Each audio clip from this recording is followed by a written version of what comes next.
From our Nepal correspondent, a regular series of articles by Dr. Balmukunda Regmi.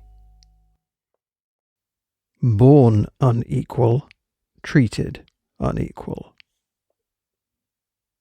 The Universal Declaration of Human Rights, proclaimed by the United Nations General Assembly in 1948, is a milestone in history. Anybody who has read that powerful opening sentence of Article 1 of this document, that all human beings are born free and equal in dignity and rights, in any version of the over 500 languages it is published in, may thus be expected to consider all men equal. As if the opening statement were not enough, among other explanations, Article 25 of the Declaration states, "Everyone has the right to a standard of living adequate for the health and well-being of himself and of his family, including food, clothing, housing and medical care, and necessary social services, and the right to security in the event of unemployment, sickness, disability, widowhood, old age, or other lack of livelihood in circumstances beyond his control." The Declaration covers rights to freedom of opinion and expression, religion, marriage, which also implies reproduction, possession of property, governing by equal and universal suffrage, equal pay for equal work, parental prior right to choose the kind of education that shall be given to their children. Do all these not make men equal? No. These declarations and provisions are in papers. In practice, things are different. The world treats people differently based on sex, and it starts as soon as the gender of the fetus can be identified.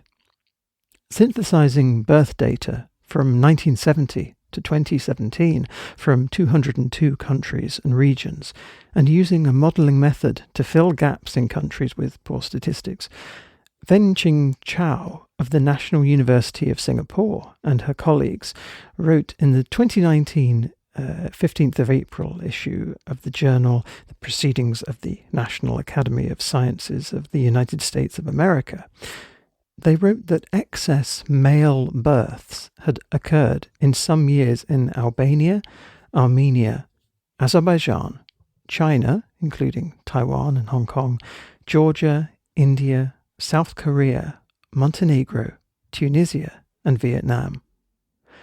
The reasons were human, valuing sons over daughters, and thus selectively aborting the female fetuses.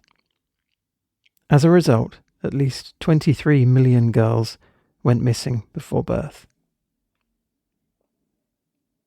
In a 2020 statement, UNICEF, the United Nations Children's Fund, explored the issue of gender parity in enrollment in primary education, which is defined by a GPI, or Gender Parity Index, value between 0.97 and 1.03. Absolute parity between genders on this would be a value of 1. UNICEF acknowledges almost 1/3 of countries have not reached gender parity in primary education enrollment. In Africa, the Middle East, and South Asia, girls are more likely to be disadvantaged than boys. In Chad and Pakistan, for example, the GPI value is 0.78 and 0.84 respectively, meaning that 78 girls in Chad and 84 girls in Pakistan are enrolled in primary school for every 100 boys. The situation is not better in higher education. Gender imparity in income is also reflected in the Global Gender Gap Index 2020. The global average of women's income is about $11,000, using an index of purchasing power parity, while that of a man is $21,000. Citing OECD data from 2010 to 2019, the World Economic Forum says the differential in men's median income and women's median income is about 13.5%. That gap is wider in non-OECD countries. The multinational company Grant Thornton's Women in Business Report 2020 shows that the proportion of women in senior management roles globally reached only 29% in 2019. It's not that women's share of managerial leadership is better in developed countries. The same report shows the percentage of women in senior management was 38% in Africa, 35% in Eastern Europe, 33% in Latin America, 30% in the European Union, 29% in North America, and 27% in Asia and Pacific. Life expectancies are different for babies born in different places. It is 85 years for one born in Japan, 70 years in Nepal, and 52 years in Afghanistan. It's not that all babies in a country or region are born equal. Take Fresno in California, for example. In a southwest zip code of Fresno, life expectancy is 69 years. 6 miles away, in a northern zip code of Fresno, life expectancy is 90 years. The status of one's language also makes significant impact on economic performance of the speaker. In 2011, Taran Jain of the Indian School of Business, using the 1956 reorganization of Indian states along linguistic lines as a natural experiment to estimate the impact of speaking a majority language on educational and occupational outcomes, came to a conclusion that districts that spoke the majority language of the state during colonial times enjoy persistent economic benefits, as evidenced by higher educational achievement and employment in communication-intensive sectors. Such a scenario is self-evident when one applies for jobs in international institutions, national bodies, or other attractive areas, which eventually leads to income gaps. Race matters.